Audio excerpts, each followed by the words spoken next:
నీ చేతికి నా ఆత్మను అప్పగించున్నాను అనే మాట సహోదరుడు కొర్నేలి మనకు వివరిస్తాడు. దేవుని పరిశుద్ధ నామమునకు మహిమ కలుగునుగాక. మరి ఈ సమయాన్ని ఇచ్చిన దేవాది దేవునికి కృతజ్ఞతాస్తుతులు. అదేవిధంగా మరి అవకాశాన్ని ఇచ్చిన దైవ సేవకులకు నా ప్రత్యేకమైన వందనాలు, సంఘమంతటికి వందనాలు. మరి దేవుని వాక్యంలో ధ్యానించుకుందాము.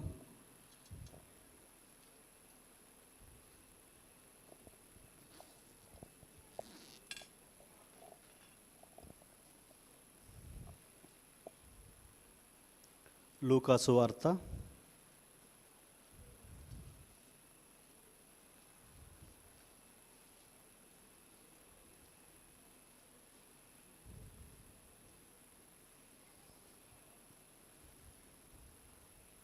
23వ అధ్యాయము 46వ వచనము.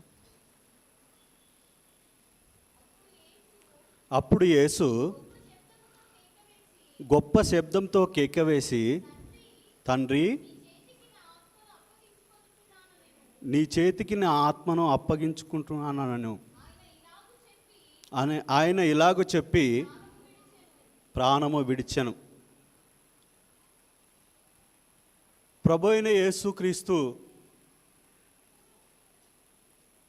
ఈ భూమి మీదకి వచ్చి దేవుడే అక్కడ ఉండటానికి గొప్ప భాగ్యముగా ఎంచుకొనక ఈ భూమి మీదకి వచ్చి ఆయన సిలువ మీద తను పలికిన మాటల్లో ఆఖరి మాట, సిలువ మీద మొత్తము 7 గంటలు ఉన్నాడు.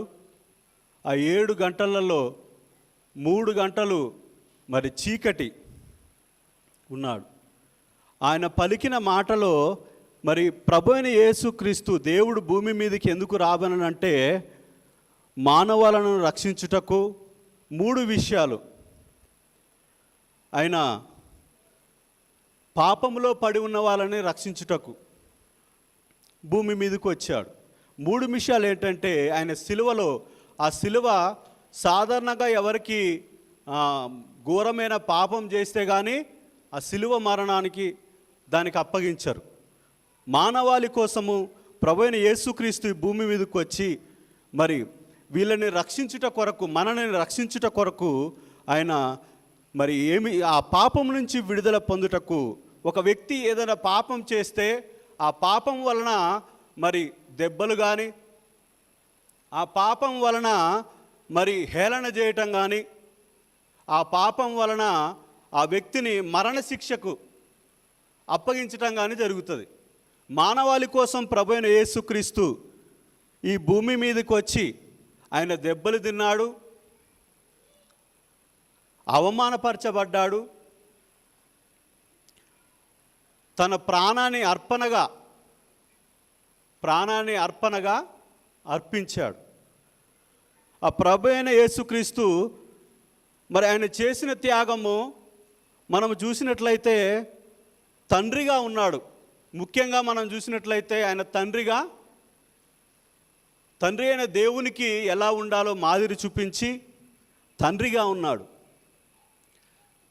ఒక తండ్రి కుమారుడు ఎలా ఉంటాడో, మరి తండ్రి చేసిన దాన్ని కుమారుడు చూసి చేయునని వాక్యంలో ఉన్న ప్రకారం ఆయన తండ్రిగా జీవించి మరి మన కుమారులైన మన పట్ల ఆయనకున్న ప్రేమను, ఆయన ప్రాణాన్ని ప్రాణార్పణంగా పోశాడు. ఆయన ఆత్మను ఇప్పుడు మనం లోకంలో చూసినట్లయితే కొంతమంది శరీరాన్ని సమర్పించుకుంటారు, కొంతమందికి ఆత్మలను ఇచ్చుకుంటారు. నా ఆత్మను నీ చనిపోయేంత వరకు నా ఆత్మ నీ దగ్గరే ఉంటుందని చేస్తారు. ప్రభువైన యేసుక్రీస్తు మానవాళందరి కోసము తన శరీరాన్ని, సిలువలో చేయాల్సిన పనులు ఆయన చేసి తన ప్రాణాన్ని పెట్టాడు. మరి తండ్రి తన కుమారుణ్ణి రక్షించుకున్నటకు ఒకానొక ప్రాంతంలో, అమెరికా ప్రాంతంలో బాగా ధనికులకు ఒక విమానము, ఆ విమానము సాధారణంగా అందరూ వెళ్తుంటారు. బాగా డబ్బులున్న వాళ్ళు, ధనం ఉన్న వాళ్ళు వాళ్ళకి విమానం. ఆ విమానంలో ఒక 12 మంది ఉన్నారు. ఆ 12 మందిలో ఒక తండ్రి, ఒక కూతురు. ఆ విమానంలో వెళ్తుండగా ఆ విమానంలో ట్రబుల్ వచ్చింది. ట్రబుల్ వచ్చినప్పుడు ఆ కుమార్తె భయపడుతుంది. ఆ తండ్రి ఆ కుమార్తెకి వెళ్ళి చూసి, మరి నాన్న నా దగ్గరికి రా అని పిలిచి ఆ కుమార్తెను గట్టిగా, అది ఆ విమానము పడిపోతుందని అందరూ మరి ఏం చేయాలో అర్థం కాని స్థితిలో ఉన్నప్పుడు ఆ కుమార్తెని గట్టిగా పట్టుకొని అది క్రాష్ అయి పడిపోతుంటే అది పడిపోయే దిశగా కాకోకుండా వేరే వైపు ఆ విమానంలో నుంచి పడిపోయినప్పుడు అక్కడ జరిగింది ఏంటంటే, తన కుమార్తె ఒక్కతన్న బతకాలని తండ్రి ఆ కుమార్తెని గట్టిగా పట్టుకొని, ఆ విమానంలో ఆ 12 మంది చనిపోయారు కానీ ఆ ఒక్క కుమార్తె బ్రతికింది. వాళ్ళ నాన్నగారు కూడా చనిపోయారు. మరి దేవునికి మహిమకరంగా ఆమెను బ్రతికిచ్చింది ఎవరు? ఆమె బ్రతకాలనుకున్నది ఎవరు? వాళ్ళ తండ్రి. కుమారుణ్ణి మరి వేరే వాళ్ళని చూసినట్లయితే, ఒక అన్న ఉన్నాడు అనుకో, అదే స్థానంలో అన్న కానీ ఇంకా ఎవరన్నా ఉన్నా కానీ చేయలేరు. ఆ తండ్రి నా కుమార్తె బ్రతకాలి, నేను చనిపోయినా పర్వాలేదు, నా కుమార్తె బ్రతకాలనుకున్నాడు. మరి ఆ ఆపోజిట్గా దూకినప్పుడు వాళ్ళ కుమార్తె బ్రతికింది. అట్లనే ప్రభువైన యేసుక్రీస్తు మనందరి కోసం ఆయన కలువరి సిలువలో నా బిడ్డల్ని రక్షించుకోవాలని ఆ కలువరి సిలువలో తన ప్రాణాన్ని అర్పణగా, బలిగా అర్పించాడు. ఆ కలువరి సిలువలో మనం చూసినట్లయితే ఆ తెర, ఆయన ప్రాణం విడిచినప్పుడు, తండ్రి నా ఆత్మను నీ చేతికి అప్పగిస్తున్నాను అన్నప్పుడు ఆ తెర, అది 300 మంది యాజకులు చేస్తారట ఆ తెరని. అది 4 మీటర్లు, అంటే మనం మామూలు బట్టలు ఏమైనా చింపాలంటే ఇటు చింపవచ్చు మామూలుగా, కానీ అది 4 ఇంచులు ఉంటుందట మందంగా. ఒకళ్ళ కింది నుంచి జింపితే ఎవరైనా చింపారు అనుకోవచ్చు, కానీ పైనుంచి చినిగింది అది. హల్లెలూయా, హల్లెలూయా. అది పైనుంచి చింపబడ్డది. అక్కడ మహిమలో ఉండేది. ప్రభు అయిన యేసుక్రీస్తు భూమి మీదకి వచ్చింది ఎందుకంటే, మానవాళిని రక్షించుటకు, నశించిపోతున్న మానవాళిని రక్షించుటకు, ఆ మహిమను విడిచి భూమి మీదకి మానవాళిని రక్షించుటకు భూమి మీదకి వచ్చాడు. ఆ రక్షణలో భాగంగా ఆయనని సిలువ వేసినప్పుడు ఆ కొరడాలతో కొట్టిన ఆ కొరడాలలో అవి బలమైన ఇట్లా మన బయట పని చేసేటప్పుడు మన సిమెంట్ను కానీ దేనన్నా బస్తాని వాళ్ళు కొండీలు చేసుకుంటారు. ఇట్లా కుచ్చుకునే కొండి ఉంటుంది. ఆ కొండి టైప్ ఇట్లా మాంసం ముద్దలు ఇట్లా కొట్టినప్పుడు ముద్దలు వచ్చినాయట. హల్లెలూయా, హల్లెలూయా. అదంతా ఆ కలువరి సిలువలో మన కోసం ఆయన మనకి రక్షణ ఇవ్వాలని ఆ మహిమను, ప్రభువైన యేసుక్రీస్తు ఆ ప్రాణము విడవక ముందు ఆ తెరకు అవతల మహిమలో ఉండేవాడు. ఎప్పుడైతే ప్రాణం విడిచాడో, ఆత్మను అప్పగించుకుంటున్నాను అన్నాడో, ఈ రక్షణ భాగ్యాన్ని మనకిచ్చి ఆ మహిమ మనం కూడా ఆ రక్షణ భాగ్యము, ఆ మహిమ, దేవుని సన్నిధి, దేవునితో సహవాసము, ఒక తండ్రి కుమారుడు ఎటైనా వెళ్తే ఎలా ఉంటాడో అలా సహవాసం ప్రభువైన యేసుక్రీస్తు మనకి అనుగ్రహించిండు. హల్లెలూయా, హల్లెలూయా. ఆ కలువరి సిలువలో ఆయన మరి మనం చూసినట్లయితే అపోస్తుల కార్యంలో చూసినట్లయితే, అపోస్తుల కార్యములు 7వ అధ్యాయము 59వ వచనం. అపోస్తుల కార్యములు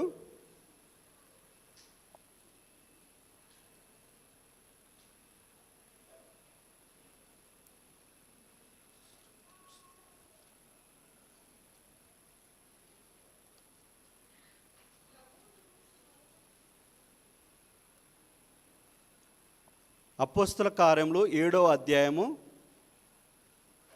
49వ వచనం.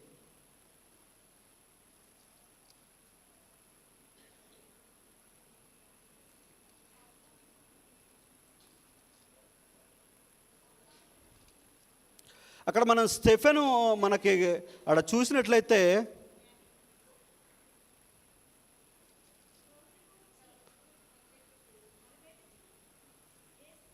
యేసు ప్రభువా నా ఆత్మను చేర్చుకోమని స్టెఫెను చెప్పిండు. హల్లెలూయా. స్టెఫెను మనం చూసినట్లయితే స్టెఫెను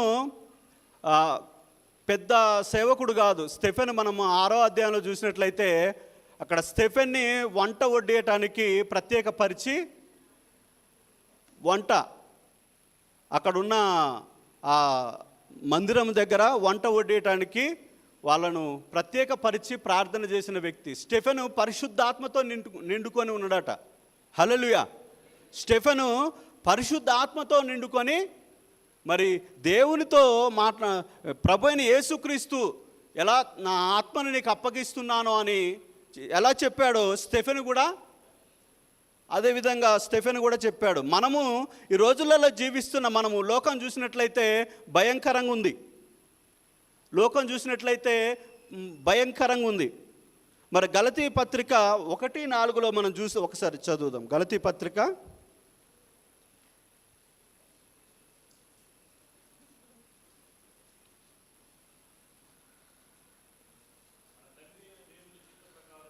మన తండ్రి అయిన దేవుని చిత్త ప్రకారము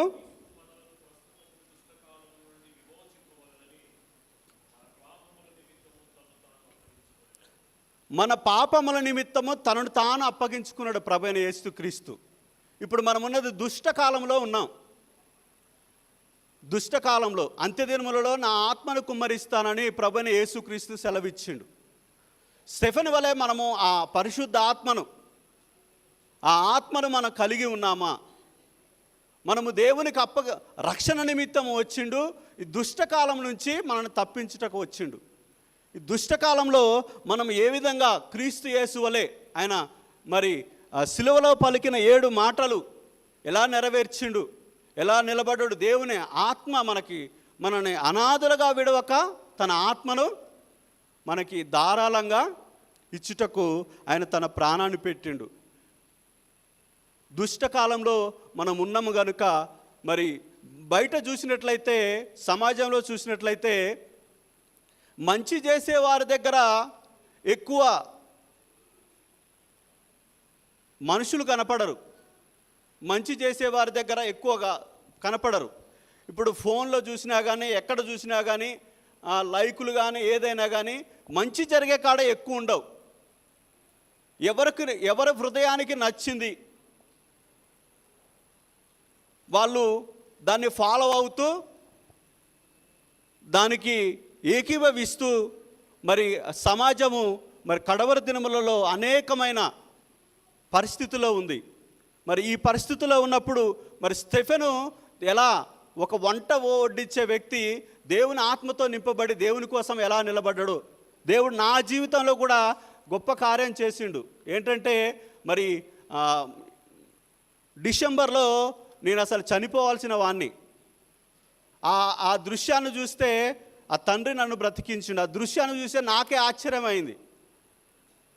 నేను ఆ యాక్సిడెంట్ అయిన ప్రాంతంలో ఇటు చూస్తే రైలు ఉంటుంది, కింద లోయ లెక్క ఉంటుంది. ఒకవేళ ఈ బండి నేను అటు కట్ చేస్తే ఆ లోయలో పడాలి.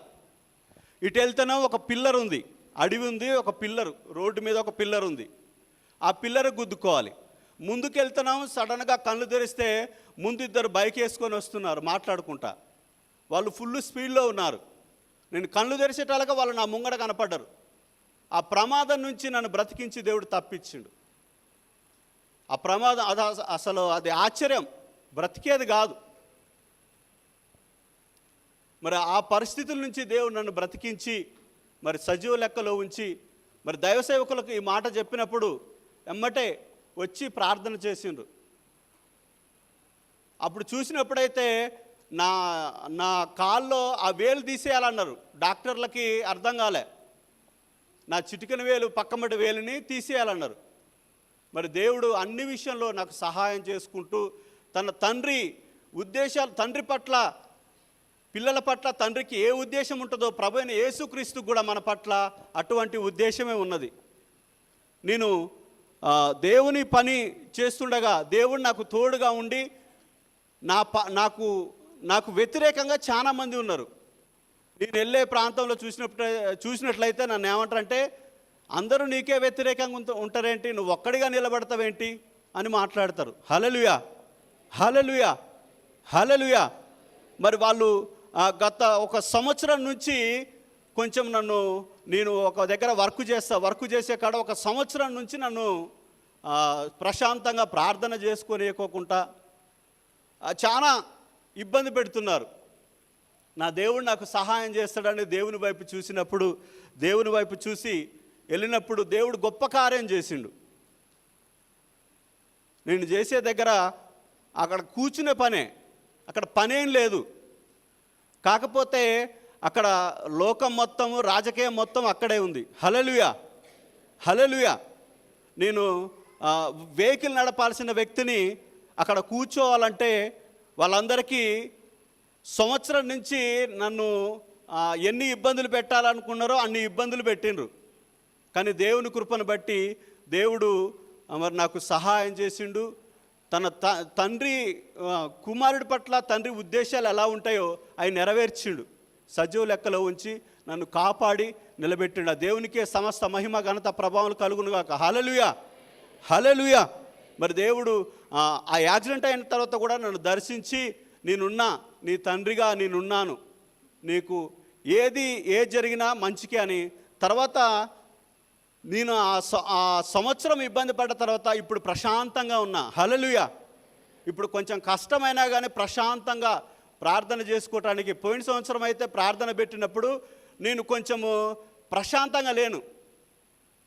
ప్రశాంతంగా ఎందుకు లేనంటే, నేను 21 రోజు ఉపవాస ప్రార్థనలో ఉన్నప్పుడు ఎవరితోటి మాట్లాడను. ఏ సంవత్సరమైనా కానీ నేను ప్రత్యేకంగా వెళ్ళిపోతా, ఎవరితోటి మాట్లాడను. పోయిన సంవత్సరం ఏమైందంటే, నీకు లిబులిచ్చుడు కుదరదు అని నాకు నేను ప్రేయర్లో ఉన్నప్పుడు ఫోన్లు చేసుడు, డ్యూటీకి రావాలని, డ్యూటీ చేయాలని చాలా ఇబ్బంది పెట్టిండ్రు. అయినా కానీ ప్రభువైన యేసుక్రీస్తు నా పక్షం నుండి నాకు సహాయం చేసి నాకు తోడుగా ఉన్నాడు. నీకు తండ్రిగా నేనున్నానని ఆయన ఒక రుజువు కూడా ఆ యాక్సిడెంట్ అయిన తర్వాత వచ్చిన తర్వాత నేను పరిచర్యకి వెళ్ళినప్పుడు, మరి ఆ బాగలేని కాలుతోటే వెళ్ళినప్పుడు, నేనున్నాను నీకు తోడుగా, నీకు వెలుగుగా నేనున్నాను అని దేవుడు నన్ను నిలబెట్టిండు. మరి నాకు సహాయం చేసిన దేవుడు, మనము చెప్పుకున్న వాక్యంలో ఈ దుష్టకాలంలో మనం చేయాల్సిన పని ఏంటంటే, స్టెఫెన్ ఏం చేసిందంటే దేవుని సన్నిధిలో దేవునితో సహవాసం. తండ్రితో పిల్లలకి ఎలా సహవాసం ఉంటుందో దేవునితో మనకు సహవాసం. దేవునితో మనకు సహవాసం ఉన్నప్పుడు, ఆ పరిశుద్ధాత్మతో మనం నింపబడినప్పుడు, మరి దేవుని సన్నిధికి వచ్చి మనం ప్రార్థన చేసుకొని, ప్రభువా నువ్వు సిలువలో అంత కష్టపడ్డావు, యాతన పడ్డావు నా కోసమే అని బాధపడి కన్నీళ్ళు విడిచి వెళ్ళిపోతే సమస్య అయిపోయింది అనుకుంటే మనకు ఉపయోగం ఏమి లేదు. హల్లెలూయా. పొద్దుట 9 నుంచి మనము ప్రార్థన చేస్తున్నాం. ఈ దినమున మనము దేవుని సన్నిధికి వస్తున్న మనము ఒక సమర్పణ. నేను అన్నిడుగా ఉన్నప్పుడు దేవుని సన్నిధికి వచ్చినప్పుడు, అయ్యగారుల దగ్గరకు వచ్చినప్పుడు, ఆ దినమున అయ్యగారు లేపి మరి పలాని ఇట్లా దేవుని కోసం నిలబడాలని ఎవరు అన్నప్పుడు, ఆ మాటలు విన్నప్పుడు నేను నిలబడి ఒక సమర్పణ తీసుకున్నాను. ఆ సమర్పణ, ఆ గురి నన్ను ఇప్పటివరకు నిలబెట్టింది, నడిపించింది. హల్లెలూయా, హల్లెలూయా, హల్లెలూయా. మరి దేవునికే సమస్త మహిమ ఘనత ప్రభావములు కలుగునుగాక. మరి ఈ సువార్త విషయంలో ఈ భయంకరంగా ఈ దుష్టకాలంలో మనం ఉంటున్నాము. మొత్తం ఎన్ని వ్యతిరేకాలు వచ్చినా కానీ దేవుడు మనకి తన ఆత్మనిచ్చి తోడుగా ఉండి నడిపిస్తాడు. మరి ఈ కాలంలో మనము దేవుని కోసం ఒక సమర్పణ, దేవుని సన్నిధికి వచ్చి మరి కన్నీళ్ళు విడిచి సమర్పణ లేకోకుండా వెళ్ళి మళ్ళా ఉండి మళ్ళా వచ్చి అలా కాదు, ఒక సమర్పణ.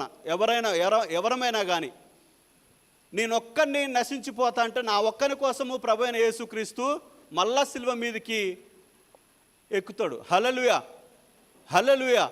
ఆ ప్రభు అయిన యేసుక్రీస్తు ఆ మహిమను విడిచి ఆ మహిమను మనకు కనపరచాలని ఆయన చేసిన త్యాగానికి ఈ అర్పణ దినమున మనము మన హృదయాన్ని దేవునికి సమర్పించుకొని నేను కూడా ఒక సమర్పణ చేసుకుంటాను ప్రభువా అని మనం చేసుకొని దేవుని సువార్త విషయంలో వాక్యంలో ఒక మాట ఉంది, మనమందరము రాజులైన యాజక సమూహం అని.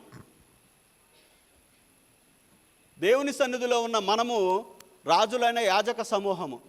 మనం దేవుని పని కోసము, దేవుని కోసము నా పట్ల నీ చిత్తమేంది ప్రభు అని అడిగినప్పుడు దేవుడు ప్రతి ఒక్కరికి సహాయం చేస్తాడు. ఆ సిలువలో మరి ఆయన మహిమను మనందరికీ పంచుట కొరకే ఆయన దేహాన్ని మరి ఆయన ప్రాణాన్ని అర్పించుకున్నాడు, ప్రాణార్పణముగా పోయబడ్డాడు. మరి ఈ కడవరి కాలంలో కరోనా సమయంలో ఎన్నో ప్రార్థనలు చేసినాం. కరోనా సమయంలో ఎన్నో ప్రార్థనలు చేసినాము. మరి ఈ సమయంలో కూడా మనము ఆ విధంగా మనం దేవుని కోసం సమర్పించుకొని నిలబడదాము. ఆ విధంగా నిలబడాలని దేవుడు కోరుకుంటున్నాడు. నా పిల్లలు నా పట్ల మరి నా ఆలోచన, నా ఉద్దేశము ఎరిగి ఉండాలని ప్రభువైన యేసుక్రీస్తు కోరుకుంటున్నాడు. మనమందరము మరి ఈ దినమున నేను కూడా సువార్తలో భాగంగా, ఇప్పుడు ఎదిగిన తండ్రి కుమారుడికి సహాయం చేయకపోతే ఒకటి మతి స్థిమితం లేకుండా ఉండాలి, రెండు తప్పిపోయి చెడ్డ కాలంలోనైనా ఉండాలి. మంచిగా ఉన్నాడంటే తండ్రికి ఎలా ఉంటాడు? సహాయంగా ఉంటాడు, తండ్రికి సహాయంగా ఉంటాడు. మన తండ్రి అయిన ప్రభువు అయిన యేసుక్రీస్తు ఆ చేసిన ఆ త్యాగానికి, ప్రాణార్పణకు మనం కూడా మరి ఒకటి సమర్పించుకొని ఆ సువార్త పనిలో, ఈ సువార్త పనిలో మనమందరము స్టెఫెను పెద్ద సేవకుడు కాదు, స్టెఫెను వలె మరి ప్రభు అయిన యేసుక్రీస్తు మనందరి కోసం ప్రాణత్యాగం చేసిన అవలే మనమందరం సమర్పించుకొని మరి దేవుని కోసం నిలబడాలని కోరుకుంటే దేవుడి మాటలు దీవించునుగాక. హల్లెలూయా, హల్లెలూయా. ప్రార్థన చేసుకుందాం.